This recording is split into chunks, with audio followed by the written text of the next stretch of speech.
मुझ पर जो ये बार बार घात आ रही है या मुझे जो ये परेशान किया जा रहा है, जिहादी वर्ग तो कर ही रहा है। उन्होंने तो फतवे गुजरात में निकाल दिए कि हम तुझे मार ही देंगे। कुछ लोग ऐसे कि जो डरा रहे हैं कि हम आपको ये काम करने नहीं देंगे, चुप होकर अपने घर बैठ जाओ, हिंदुत्व के लिए बोलना छोड़ दो। तो कभी कभी मुझे ऐसा लगता है कि क्या हम डेमोक्रेसी में हैं? कोई मंच पर खड़ा होकर सनातन धर्म के अंत की बात लिटरली कर रहा है तो वो कर रहा है, वो ठीक है, लेकिन हम जवाब नहीं दे सकते। हम पर इतनी पाबंदियां डाल दी जाती है। हम हमेशा कानून के दायरे में रह के बात करते हैं। हम इनकी तरह जिहादी जंगली टाइप नहीं है कि हाथ में पत्थर लेकर निकल जाए और किसी का भी सर तन से जुदा कर दे। जो देश की मेजॉरिटी है, कौन से देश में ऐसा होता है कि मेजॉरिटी अपने अधिकार के लिए लड़ रही है, वो भी कानूनन प्रक्रिया के तरह? भेद सारे भूल कर और वर्ण सारे भूल कर, भेद सारे भूल कर सोचो कि हम अतिरेक है, भी चलो सब मुट्ठिया बोलो कि हिंदू एक है। और यही हिंदू की एकता बनाए रखने के लिए मैंने अपने नाम के पीछे अपनी सरनेम हटाकर हिंदुस्तान लगाया है। नमस्कार, हमारे इस विशेष कार्यक्रम में आपका बहुत बहुत स्वागत है। मैं हूं तृप्ति। बात चाहे लव जिहाद की हो, धर्मांतरण की हो या फिर जिहादियों के अतिक्रमण की हो, पूरे देश में एक आवाज़ है जो सनातन की आवाज़ बनकर गूंज उठती है, जिसके खिलाफ FIR भी होती है, लेकिन तब भी वो आवाज़ दबती नहीं है, बल्कि और ज़्यादा मुखर और प्रखर होती हैं। हम बात कर रहे हैं काजल हिंदुस्तानी की, जो आज हमारे साथ यहाँ मौजूद है। काजल, आपका बहुत बहुत स्वागत है। जी धन्यवाद। काजल जी, लव जिहाद को लेकर आप जो मुहिम चला रही हैं पूरे देश भर में, वो सब देख रहे हैं, लेकिन पहला ऐसा केस है तारा सहदेव वाला मामला, जिसमें कि पहली बार निर्णय आया है लव जिहाद के मामले में, जिसमें आपकी भी भूमिका रही है। जब तक ये केस चला है आपने सपोर्ट किया है। इस केस को लेके, निर्णय को लेके आप क्या कहेंगे? जी, ये इसमें पूरी ये एक टीम वर्क है। बहुत लोगों ने बहुत मेहनत करी है।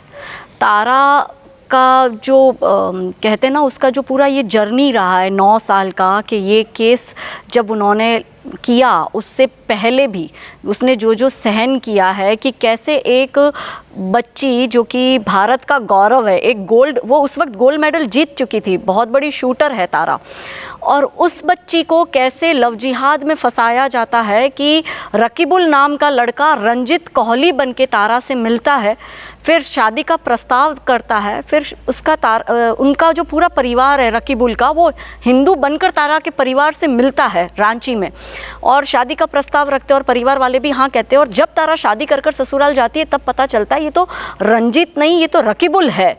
और जैसे ही तारा ने विरोध करना शुरू किया होता है, उन्होंने दबाव बनाना शुरू कर दिया होता है इस्लाम स्वीकार करने का, और बहुत कष्ट सहने के बाद 1-1.5 महीना उसको मतलब कैप्चर करके रखा था, घर में नज़र बंद करके रखा था। वहाँ से वो बच्ची भागती है जान बचाकर और वो अपने परिवार में आती है और फिर केस होता है। लेकिन इस पूरे घटनाक्रम में सबसे शॉकिंग बात ये रही कि इसमें पॉलिटिकल लोगों का इन्वॉल्वमेंट था, इसमें जुडिशरी के लोगों का भी इन्वॉल्व था।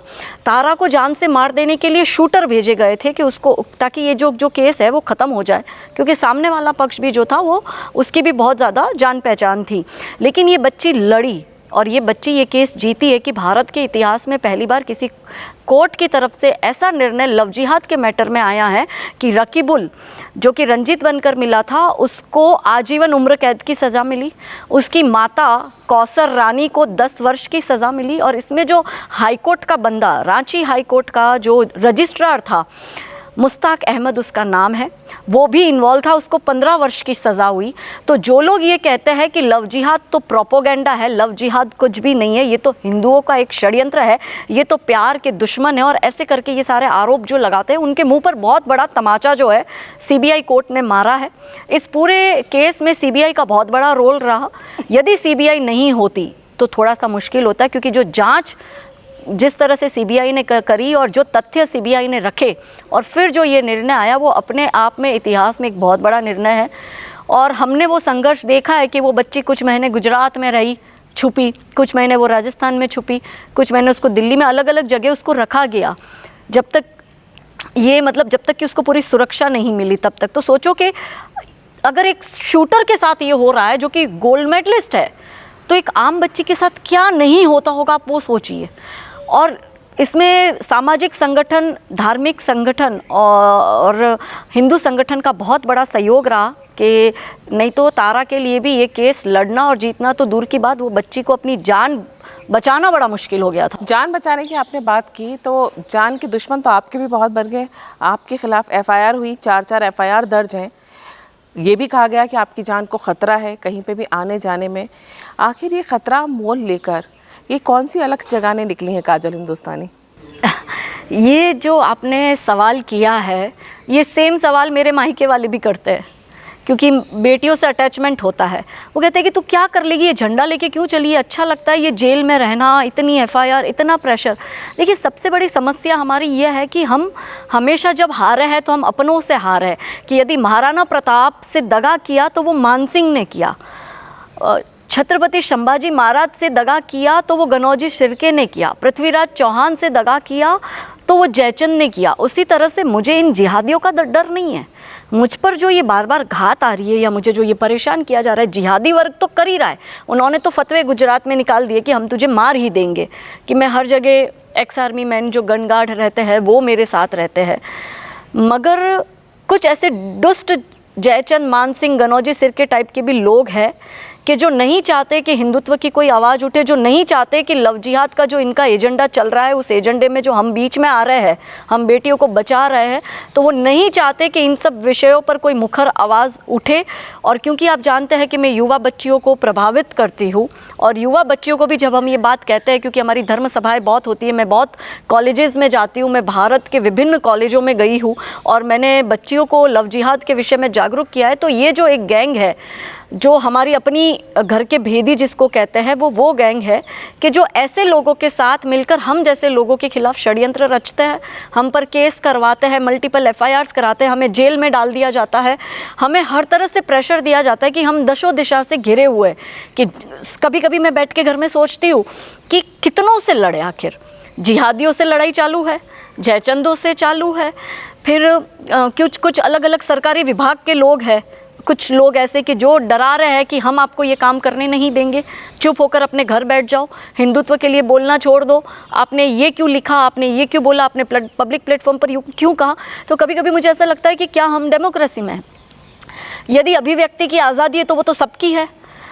कोई मंच पर खड़ा होकर सनातन धर्म के अंत की बात लिटरली कर रहा है और उसको जब हम जवाब दे रहे हैं तो वो कर रहा है, वो ठीक है, लेकिन हम जवाब नहीं दे सकते। हम पर इतनी पाबंदियां डाल दी जाती है कि हमें ये फील होता है कि उनके लिए डेमोक्रेसी है तो क्या हमारे लिए नहीं है, उनका फ्रीडम ऑफ एक्सप्रेशन है तो क्या हमारा नहीं है। और वो बोल रहे वो फ्रीडम ऑफ स्पीच और हम उसको एक्शन के रिएक्शन में जवाब दे रहे हैं, तो वो हेट स्पीच कैसे बन जाता है। और हमें पता है कि हमने कभी भी वो लाइन क्रॉस नहीं करी है, हम हमेशा कानून के दायरे में रह के बात करते हैं। हम इनकी तरह जिहादी जंगली टाइप नहीं है कि हाथ में पत्थर लेकर निकल जाए और किसी का भी सर तन से जुदा कर दे। हम तथ्यों पर बात करते, फिर भी यदि हमें रोका जा रहा है तो इसका मतलब ये है कि हमारा प्रभाव समाज में पड़ रहा है, समाज में बदलाव आ रहा है। भारत की बेटियां अब तैयार है ऐसे महिषासुर असुरों का, लव जिहादी भेड़ियों का नाश करने के लिए। और इसके लिए यदि इन्हें मुझे जेल में डालना है तो डाल दे, इन्हें एफआईआर करनी है तो कर दे, इन्हें मुझे मारना है तो मार दे। मगर अब इस लेवल पर, इस जगह पर पहुंचने के बाद अगर ये सोचता है कि हम स्टेप बैक करेंगे और हम गिव अप कर देंगे तो वो तो संभव है ही नहीं। आप स्टेप बैक की बात कर रहे हैं। अभी जो इजराइल में हुआ है, हमास ने जो हमला किया है, वहाँ पे जो बच्चों के साथ हो रहा है, महिलाओं के साथ हो रहा है, करने वाले यही जिहादी लोग हैं। उनके फेवर में जो आप कह रहे हैं ना घर का भेदी, उस तरह के लोग, लिबरल जो हैं, कम्युनिस्ट जो हैं, भारतीय लोग, वो लोग आके उनके समर्थन में खड़े हो जाते हैं।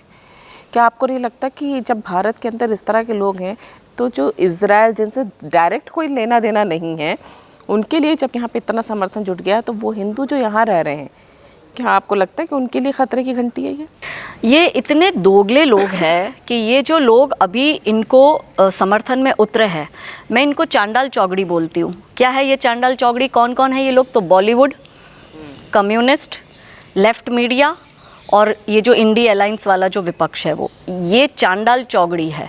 ये अपने कन्वीनियंट के हिसाब से बात करते हैं। जब हम अयोध्या राम मंदिर के निर्माण की बात करते हैं तब ये लोग क्या कहते हैं कि आपको बाबरी ढांचा तोड़ना नहीं चाहिए था, आपको इसके लिए आंदोलन नहीं, हमें सबके मज़हब का, सबकी धार्मिक भावनाओं का ध्यान रखना चाहिए।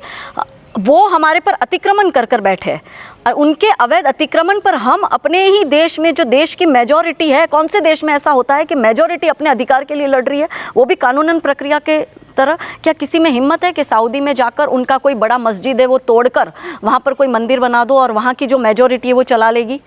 क्या? नहीं चलाएगी। ये ऐसे दोगले है कि आज जब फ़िलिस्तीन के लिए ये लोग खड़े होते हैं उसके पक्ष में, तो ये लोग क्या कहते हैं कि इजराइल ने कब्ज़ा किया तो फ़िलिस्तीन अपने लिए लड़ रहा है। तो यदि मैं इनके लॉजिक को मानती हूँ तो फिर हमारे काशी, मथुरा और अयोध्या देने में आपको इतना पेट में क्यों दर्द हो रहा है? ये तो हमारा था ना, अवैध कब्जा किया ना, और मुगल तो इस देश के थे भी नहीं, वो तो इस्लामिक आक्रमणकारी थे। इस देश में इस तरह से गढ़ा गया है नैरेटिव कि मुगल ने आक्रमण किया है, जबकि आक्रमण मुसलमानों ने किया था। इस देश में ये गढ़ा गया कि अंग्रेज़ों ने आक्रमण किया है, जबकि आक्रमण ईसाइयों ने किया था। और मुसलमानों और ईसाइयों ने इस देश में स्थापना करी। हम इतने सहिष्णु हैं कि हमने उनको भी आने दिया, हमने उनको बनाने दिए गिरजाघर, हमने उनको बनाने दिया मस्जिदें, हमने इनफैक्ट उन्होंने हमारे मंदिर तोड़ कर हमारी मूर्तियों को लिटरली वहाँ पर अपने जो बीबी का मकबरा है उसकी सीढ़ियों पर इन लोगों ने गाड़ कर हमारी मूर्तियाँ डाली। इस तरह से हमारी भावनाओं को कुचला है। वहाँ पर जामा मस्जिद की सीढ़ी पर मथुरा की भगवान की मूर्तियाँ गाड़ी हुई है और रोज़ उस सीढ़ियों पर पैर दे देकर जाते हैं। ये ज्ञानवापी में ये हमारे शिवलिंग को फवारा बोल रहे हैं और वहाँ हाथ पैर धो रहे हैं और इन्हें पता है कि वो शिवलिंग था, फिर भी इन्होंने जानबूझ के ऐसा किया। यदि इस विषय को हम बोल रहे हैं तो वो करने वाला फिर भी शांति दूत है और हम उसको बता रहे हैं तो हम लोग हेटमॉन्गरिंग हो गए, हेटमॉन्गर कर रहे हैं, हम लोग तो नफरत फैला रहे हैं। कौन से देश में ऐसा होता है कि वहाँ की मेजॉरिटी अपने ही अधिकार के लिए लड़ रही है बेचारी, उसको धमकियाँ भी दी जा रही है, वो कानून प्रक्रिया से जीत भी रहा है। तो मौलाना साजिद जैसे लोग ये भी कहते हैं, एक तरफ ये संविधान की बात करेंगे ये दोगले लोग, और एक तरफ अब ये भी कहते हैं, मौलाना साजिद कोई आम मौलाना नहीं है, वो ऑल इंडिया मौलाना एसोसिएशन का प्रेसिडेंट है। वो कहता है कि तुम आज बना दो राम मंदिर, हम 50-100 वर्ष बाद जब हमारे लोग आएंगे, हमारी सत्ता होगी, हमारा जनसंख्या बढ़ेगी, तब हम इसी राम मंदिर को तोड़कर इस पर फिर से हम अपनी मस्जिद बनाएंगे। तो एक तरफ ये संविधान को मानकर उसी संविधान के तर्ज पर जब सुप्रीम कोर्ट ये ऑर्डर देती है हिंदुओं के फेवर में, तब आपका संविधान कहाँ चला जाता है? ऐसे आप कानून की बात करेंगे, आप ये बात करेंगे वो, और जब वो हम लोग यूनिफॉर्म सिविल कोड की बात करते हैं तो आपको शरिया से चलना है। तो यदि शरिया से चलना है तो फिर जो कांड करते हो उसकी सज़ा भी शरिया के हिसाब से लो। कन्वीनियंटली सज़ा आपको आईपीसी के हिसाब से लेनी है, मगर चलाना आपको मुस्लिम पर्सनल लॉ बोर्ड है, आपको ट्रिपल तलाक चलाना है, आपको 4 बीवी 40 बच्चे वाला कॉन्सेप्ट चलाना है, आपको हलाला भी करना है, आपको मुतानिका भी करना है, आपको माइनॉरिटी के राइट्स भी चाहिए। कौन से देश में 20% माइनॉरिटी के राइट्स होते हैं, जबकि यूनाइटेड नेशन ये कहता है कि 5% से नीचे वाले लोगों को माइनॉरिटी में रखो। ये कब से हो गया? और इस देश के जो जैन है, जो सिख है, जो पारसी है, वो उनका क्या? उन्होंने, वो भी तो माइनॉरिटी में आते हैं ना, मगर वो तो इनकी तरह पत्थर लेकर निकलते नहीं है किसी को मारने के लिए, काटने के लिए। अभी हमारे यहाँ पे अभी अपन कर्नावती में बैठे हैं, 2 दिन पहले बजरंग दल की शौर्य यात्रा पूरी होती है। समापन के दिन उनकी बस में वो लोग राम धुन बुलाते बाय रोड निकल रहे हैं, तो रोड पर मुसलमान कुछ कट्टर लोग वो गाड़ी रुकवाते और कहते तुम हमारे यहाँ से रामधुन बुलवाते नहीं जा सकते, ये हमारा इलाका। ये हमारा इलाका तुम्हारा इलाका क्या होता है? हम क्या सीरिया में रह रहे हैं? और यदि इनके लॉजिक को मैं मानती हूँ, अगर इनके लॉजिक को मैं मानती हूँ, तो फिर ये जो 5 बार जो अजान की आवाज़ हम हिंदू भोपू पे सुनते हैं, इतनी ज़ोर से ये चिल्लाते हैं, तो क्या हमारी धार्मिक भावनाएं आहत नहीं होती? तुम्हारे अजान की आवाज़ हमारे हिंदुओं के घर में आ रही है तो तुम्हारे एरिया से हम निकल नहीं सकते हैं। कल को तो तुम कहोगे कि तुम सांस मत लो, तुम तो काफिर हो, हम तुम्हें मार डालेंगे। काजल बोल रही है तो ये तर्क देते कि ये बोल रही है हमारी भावनाएं आहत हो रही है, धार्मिक भावनाएं। धार्मिक भावनाएं तब आहत होती है जब मैं अल्लाह के लिए बोलूँ, पैगंबर के लिए बोलूँ या हदीस या कुरान को कोट करूँ। मैं उनके लिए कभी नहीं बोली हूँ। मैंने हमेशा यूनिफॉर्म सिविल कोड की बात करते हुए मुस्लिम महिलाओं को इक्वल राइट्स भारत में मिले उसकी बात करी है। तो इसमें कैसे धार्मिक भावनाएं आहत होती है? डिसाइड कौन करेगा हेट स्पीच क्या है और नहीं है? ये झुंड जो हाथ में पत्थर लेकर भीड़ तंत्र के माध्यम से प्रशासन को डराकर, प्रशासन को घुटने पे बिठाकर उनको मजबूर कर देता है कि किसी निर्दोष का नाम काजल का ले लो और फिर उसको जेल में डाल दो। और प्रेशर में आके बहुत से जगह ऐसा हुआ है कि हमने देखा है कि बहुत जगह अलग अलग विस्तार में पुलिस ने प्रेशर में आके इन झुंड तंत्र के सामने, इन जिहादी जॉम्बिस के सामने प्रेशर में आकर निर्दोष लोगों पर गलत कार्रवाई करी है। जब गलत कार्रवाई होती है, आप देखते हैं कि जो एक जिहादी ग्रुप जिसको आप बोल रही हैं वो आपके खिलाफ एक नैरेटिव चलाता है, काजल हिंदुस्तानी हेट मॉन्गरिंग करती है या काजल हिंदुस्तानी भड़काती है, भले ही वो मुस्लिम महिलाओं के फेवर की बात कर रही हो। ऐसे में जब पुलिस भी दबाव में आ जाती है, कानून भी आपको लगता है कहीं ना कहीं दबाव में अगर आ जाता है, क्या काजल हिंदुस्तानी को डर नहीं लगता है? ऐसी कौन सी शक्ति है जो काजल हिंदुस्तानी को फिर भी ये ताकत देती कि वो बीच में जाए, लोगों के बीच में जाए और इस मुद्दे को उठाए? मैं आपकी इस बात का जवाब देती हूँ, पर कुछ पंक्ति आपके समक्ष रखकर इसका मैं रिप्लाई दूंगी कि थे चले इतिहास लिखने, जेल जाने से घबरा रहे हो, चाहता बलिदान है रण और तुम घर को आ गए हो। ये अहिंसा मात्र भ्रम है, ये अहिंसा मात्र भ्रम है, शत्रुओं का जाल है ये, मान लो तुम बात मेरी, हिंदुओं का काल है ये। यदि अहिंसा पूज्य होती, यदि अहिंसा पूज्य होती, श्री कृष्ण क्यों गीता सुनाते और शांति हेतु युद्ध निश्चित भेद क्यों हमको बताते? कायरों की भांति तुम क्यों युद्ध से कतरा रहे हो, चाहता बलिदान है रण और तुम घर को आ गए हो। भेद सारे भूल कर और वर्ण सारे भूल कर, भेद सारे भूल कर सोचो कि हम अतिरेक है, भी चलो सब मुट्ठिया बोलो कि हिंदू एक है। और यही हिंदू की एकता बनाए रखने के लिए मैंने अपने नाम के पीछे अपनी सरनेम हटाकर हिंदुस्तानी लगाया है, क्योंकि ये आपको ब्राह्मण क्षत्रिय वैश्य शूद्र में बांटेंगे। और हिंदू यदि हिंदू होकर इस युद्ध को लड़ेगा तो वो युद्ध अवश्य जीतेगा। रहा सवाल डर का, तो मैं रघुवंशी हूँ, मैंने रघुवंशी कुल में मेरा शादी हुआ है। अब जिस कुल का नाम हम लोग इतने जिस कुल से राम भगवान आते हैं उस कुल की मैं बहू हूँ, तो आप सोचिए कि क्या हमें डर लग सकता है? नहीं लग सकता। और इस देश में जब जब अधर्म बढ़ा है तब धर्म की निमित्त सदैव नारी शक्ति रही है। फिर यदि हम सतयुग की बात करें तो माता दुर्गा ने महिषासुरों का नाश किया था। यदि हम त्रेता युग की बात करें तो माता सीता धर्म की निमित्त बनी थी। और यदि हम द्वापर युग की बात करते हैं तो माता द्रौपदी धर्म की स्थापना की निमित्त बनी थी। और इस कलयुग में भी इस देश की महिला शक्ति ही इन असुरों का नाश करेगी और पुनः धर्म की स्थापना करेगी। बात आपने बहुत अच्छी बोली है और आपने बताया काजल हिंदुस्तानी बनी। काजल हिंदुस्तानी बनने से पहले वाली काजल और काजल हिंदुस्तानी, इन दोनों में क्या अंतर है? और जो काजल हिंदुस्तानी है उसका लक्ष्य, अंतिम लक्ष्य क्या है? देखिए, काजल नेचर व्यक्ति का कभी बदल नहीं सकता। यदि कोई व्यक्ति नेचर अपना बदलने का दिखावा कर रहा है तो वो शायद कुछ समय का होता है, महीना, 2 महीना, 5 महीना, 10 महीना। मुझे ये संघर्ष करते करते 8 साल हो गए हैं। हिम्मत हम में बचपन से थी। जब बचपन से हिम्मत होती है तो ही कोई व्यक्ति ये काम कर सकता है, क्योंकि आप ये जानती है कि मेरा कोई पॉलिटिकल बैकग्राउंड नहीं है, मैं कोई रसूखदार के परिवार की नहीं हूँ। मैं एक बहुत सिंपल पंडित फैमिली से बिलोंग करती हूँ। और जहाँ मेरी शादी हुई तो मेरे ससुराल में भी सब बहुत ही सिंपल लोग हैं, डॉक्टर लोग हैं कि जिनका जीवन ही पेशेंट में गुजरा है, जो कभी सरपंच की सीढ़ी नहीं चढ़ा है, जिन्होंने ये सब देखा नहीं है। तो मेरा मायका पक्ष और मेरा ससुराल पक्ष, ये दोनों पक्ष इतने सरल और शांत स्वभाव के हैं कि उन्होंने बाहर की ऐसी दुनिया नहीं देखी है। कि मैं ख़ानदान की एकमात्र ऐसी व्यक्ति हूँ कि जिस पर FIR भी हुई है, जिसको जेल भी जाना पड़ा है। तो यदि हम इस संघर्ष की बात करते हैं तो डेफिनेटली मुसीबतें तो आती ही है, संघर्ष होता ही है, लेकिन मेरा अंतिम लक्ष्य ये है कि ये लोग बोलते हैं ना कि 2047 से पहले ये इस्लामिक देश भारत को बनाएंगे, जो PFI का घोषणा पत्र है, जिसको भारत सरकार ने PFI को बैन किया है। और ये लोग जो ये कहते हैं ना कि लड़के लिया पाकिस्तान, हंस के लेंगे हिंदुस्तान, और गजवाए हिंद के ये सपने देख रहे हैं। और इसके लिए ये लोग 3 स्तर पर काम कर रहे हैं, लव जिहाद, भूमि अतिक्रमण और धर्मांतरण। तो मैं इनसे ये तो आज ही गारंटी के साथ बोलती हूँ कि जो 9 वर्ष का संघर्ष है मेरा, और 2030 आने से पहले पहले मैं भारत को लव जिहाद मुक्त करके दिखाऊंगी। और मैं अकेली नहीं, मेरे जैसे लाखों लोग कार्य कर रहे हैं। मेरा तो शायद योगदान ही गिलहरी जितना है। बहुत सी धार्मिक संस्थाएं, सामाजिक संस्थाएं काम कर रही है, बहुत से हिंदू संगठन काम कर रहे हैं, बहुत से लोगों ने अपनी जान दे दी है, बहुत से लोगों के मर्डर हो गए, हिंदुओं की टारगेट किलिंग हो रही है, डराया धमकाया जा रहा है। तो मेरा योगदान बहुत कम है, लेकिन मैं इतना समझती हूँ कि हम मिलकर यदि प्रयास करेंगे और भारत की नारी शक्ति को जागरूक करेंगे तो 2030 से पहले पहले भारत को लव जिहाद में 0% पर हम ला के रख देंगे कि एक भी केस लव जिहाद का नहीं होगा। और फिर यही बेटियां धर्म की स्थापना करेगी और पुनः सनातन उदित होगा। हार कर मत बैठ जाना, एक हिंदू मैं जगाऊं, एक हिंदू तुम जगाना। क्या बात है। सनातन जो है वो तो आदि से अंत तक है, वो हमेशा चलता रहेगा। लेकिन यहाँ ये बात आपने बिल्कुल सही कही। आपने कई बच्चियाँ हैं जिनको इस रास्ते पे जाने से रोका है, इस भ्रम में पड़ने से रोका है कि लव जैसी कोई चीज़ होती है जहाँ जिहाद भी होता है।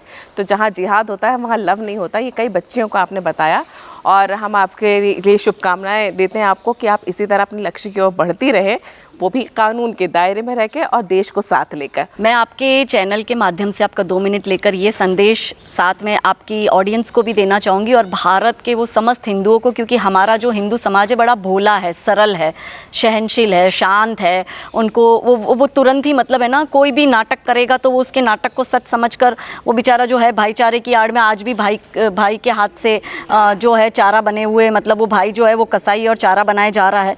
तो मैं उन्हीं मेरे जो भोले भाले हिंदू भाई है उनको मैं उन्हीं तथाकथित भाइयों की भाषा में ये पंक्तियाँ समर्पित करती हूँ कि पत्थरों से लिए इंतकाम के बाद, पत्थरों से लिए इंतकाम के बाद, हैवानियत के जालिम कोहराम के बाद, भाईचारे की चाशनी में लिपटी नज़में लेकर वो फिर से आएंगे, अमन का गीत गाएंगे। जिहाद के अगले इंतज़ाम के बाद, तहज़ीब उल अखला के पैगाम के बाद, सूखे मेवों से भरी लजीज सिवैया लेकर वो फिर से आएंगे, अमन का गीत गाएंगे। काफिरों के कत्ल के अंजाम के बाद, जोर जुल्म की बातें तमाम के बाद, गंगा जमुनी तंजीमों का कारवा लेकर वो फिर से आएंगे, अमन का गीत गाएंगे। कौमी एकता के झूठे एहतराम के बाद, हमारे ही नमक से किए हराम के बाद, काफिरों के लिए अलतकिया की साजिशें लेकर वो फिर से आएंगे, अमन का गीत गाएंगे। आप हिंदू मुस्लिम भाई भाई करिए, मगर पहले हिंदू हिंदू भाई भाई हो जाइए। याद रखिए कि यदि आप ब्राह्मण हैं तो भी आप मुट्ठी भर है, आप क्षत्रिय है तो भी आप मुट्ठी भर है, आप वैश्य और शूद्र है तो भी आप मुट्ठी भर है, पर यदि आप हिंदू है तो ही आप 100 करोड़ है। और मैं श्री भगवान कृष्ण जी की गीता की इन 2 लाइन से अपनी बात को समाप्त करूंगी, जो गीता जी के 4थे अध्याय के 13वें श्लोक में श्री कृष्ण भगवान खुद कहते हैं कि चातुर्वर्ण्यम मया सृष्टम गुण कर्म विभागशा तस्य कर्ता रमपि माम विद्व्यम कर्ता रमवयम, कि चारों वर्ण उन्होंने बनाए गुण कर्म विभागशा, गुण और कर्म के विभाग से। ये इन दुष्टों की चाल है, इन मुगलों की, इन अंग्रेज़ों की, इन कम्युनिस्ट की, इन लेफ्टिस्ट की, ये पूरी लॉबी की, ये टुकड़े टुकड़े गैंग की, कि ये आपको जातिवाद, भाषावाद, क्षेत्रवाद में बांट रहे हैं। आप हिंदू बन के रहिएगा, तभी आप इस भारत को, अखंड भारत, सुरक्षित भारत और आने वाली जनरेशन को एक देश अपना देकर जाएंगे, अन्यथा आपका भी पतन निश्चित होगा। जैसा कि इन्होंने Iran, Iraq, Mesopotamia, Lebanon, Egypt की हालत करी, वही हालत हमारी यदि आप चाहते हैं ना हो तो एकत्रित और संगठित रहकर इन राक्षसी ताकतों का सामना कीजिएगा। जय जय श्री राम। बहुत बहुत धन्यवाद काजल जी, आप हमारे साथ जुड़ी और हमसे पूरी बातचीत की। आपको बहुत बहुत शुभकामनाएं। नमस्कार।